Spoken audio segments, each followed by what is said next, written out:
નડિયાદમાં રહીશ મહિડા નામના કુખ્યાત બુટલેગરે એક પરિણીતાને બનાવી પોતાની હવસનો શિકાર.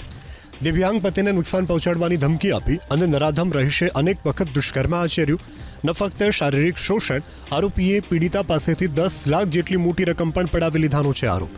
જો કે આખરે પીડિતાએ હિંમત કરી અને પોલીસમાં ફરિયાદ નોંધાવી, જે બાદ નડિયાદ પશ્ચિમ પોલીસે તાત્કાલિક કાર્યવાહી કરી નરાધમ કુખ્યાત બુટલેગર રહીશ મહિડાની ધરપકડ કરી. એટલું જ નહીં, કેસની તપાસ માટે પીજ રોડ ઉપર આરોપીને સાથે રાખી પોલીસે રિકન્સ્ટ્રક્શન પણ કર્યું. સુરત જિલ્લામાંથી વધુ 3 મુન્નાભાઈ MBBSની ઈચ્છાપુર પોલીસે કરી છે ધરપકડ. લક્ષ્મણ સરકાર, ગોવિંદ હલદાર, રમેશ મંડલ નામના 3 બોગસ તબીબ 50 રૂપિયાથી 200 રૂપિયા સુધીનો દર્દીઓની પાસેથી ચાર્જ વસૂલતા હતા. ડિગ્રી વગર લોકોની સારવાર કરી રહેલા પશ્ચિમ બંગાળના 3 બોગસ તબીબને પોલીસે ઝડપીને દવા, મેડિકલ સહિતની સામગ્રીનો મુદ્દામાલ જપ્ત કર્યો. 3 બોગસ તબીબની ધરપકડ કરી અને પોલીસે વધુ કાર્યવાહી હાથ ધરી છે.